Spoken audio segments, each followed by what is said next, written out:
All the different sensations and hearing and visual, they're all going on at the same time, and I'm always play the game of what's holding it all. And I know the mind goes crazy with that, and so what I've come to my experience is, I use the word existence holds it all. That's very good. Existence holds it all. Existence holds it all. Stay with that, we'll come to that, because you've jumped like 5 steps ahead. Okay? My question was very simple. You've jumped 5 steps ahead, which is great. But where was that memory of hummus and salad before I asked her, what did you have for dinner? Consciousness. Who said that? And so where is that? Is that memory? Huh? Inside soul. Inside the soul. Yeah. If I give you a CD of my last family holiday snaps, you've got the CD there. You look at the CD, but you can't see pictures of me in my bathing suit on the CD. So isn't that analogy similar? Yet they're there. I think a better analogy is, let's say, we have this, let's imagine this is a TV set, yeah. Okay, and I want to watch CNN, and before I switch on the remote control button, there's no picture of Larry King on the screen. But as soon as I switch it on, it shows up on the screen. Before that, where was it? It's as some electromagnetic energy here, right? Similarly, before I switch on my radio set, before I switch it on, it's that information is not there in the radio, but as soon as I switch it on, that electromagnetic energy somehow shows up as sounds and pictures. So that you're pretty close to that. The electromagnetic energy still is in the picture, right? The picture is created, as he said, in consciousness. And then I asked her, where is that consciousness, that where the picture is created? Is that consciousness in the brain?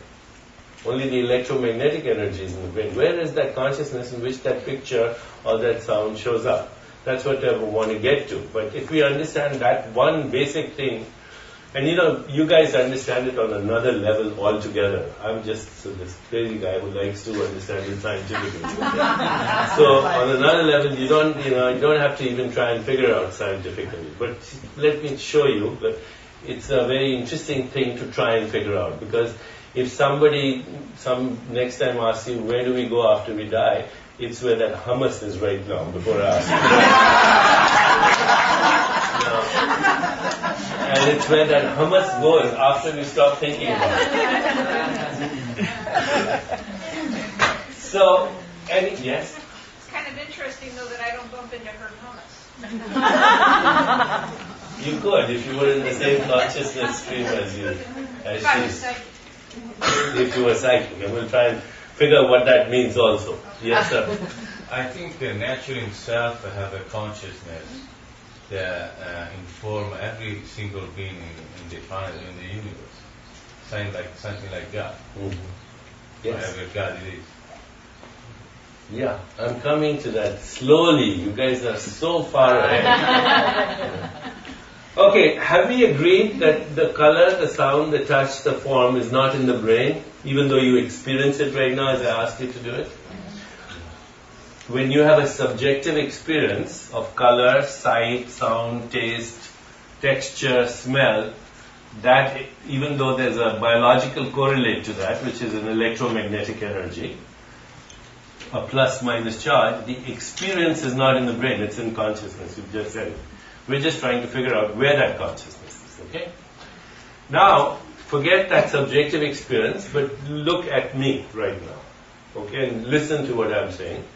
You're listening to this sound that this fellow Deepak is making with an Indian accent in English. Who's making the sound?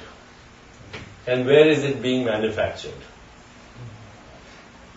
Just try and look at the mechanism of that. Okay, I'm having thoughts. As a result of my thoughts, and we'll figure out where those thoughts are coming, because somebody said memories and imagination and all that. So we'll figure out, and they're coming from consciousness. But those thoughts are coming, from my consciousness. Those thoughts are causing a plus-minus charge across my cell membranes. And those plus-minus charges are going down as electromagnetic impulses to my vocal cords, a plus-minus signal. And then that plus-minus signal to my vocal cords is producing the vibration of vocal cords. In the vibration of vocal cords, there's no sound. In the plus-minus charge in my brain, there's no sound. In the electromagnetic impulse that goes to my vocal cords, there's no sound. In the vibration of my vocal cords, there's no sound. Which starts the vibration of this atmosphere, there's no sound. Which then causes the vibration of your eardrums, there's no sound. Which causes an electromagnetic signal to go to your brain at plus-minus charge, there's no sound. And finally in your neurons, there's a plus-minus charge, and there's no sound. So where did the sound show from? Where is the sound? Who is making the sound that you're hearing right now? Please. My experience has been when I, especially when I shut my eyes, I am that sound. You are that sound. Yeah. We are all that sound. But again, you're 10 steps ahead. I'm asking a very simple question, and that is, how did the vibration of the atmosphere or the vibration of my vocal cords, which has inherently no sound, or the electromagnetic impulses in my brain, which also make no sound, where did that sound show up from? How did that sound get created? Or for that matter, now look at my shirt. What color is the shirt?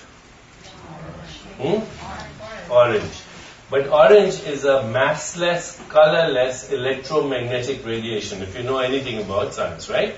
It's just one frequency of vibration of an electromagnetic spectrum. So, in truth, there is no yellow in this shirt.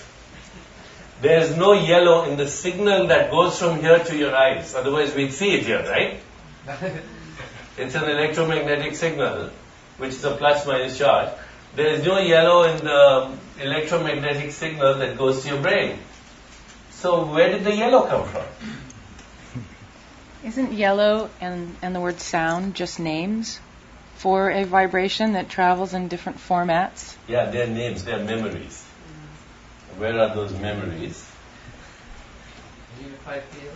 How does a charge in the brain become sound, touch, sight, taste and smell, whether we are actually seeing it or experiencing, or whether we are imagining it? And the best answer for that is, we don't know. A very great scientist by the name of Sir Arthur Eddington in the last century, he said, something unknown is doing we don't know what. We have not figured out. We have not figured out where that memory was before I asked the question, or how an electromagnetic signal in the brain becomes either a subjective experience or an objective experience. This much we know, and this is where science is headed, and that's why it's exciting for me, is that everything that we call physical is actually non-physical. Everything that we call material is actually non-material. That the essential stuff of the universe is non-stuff.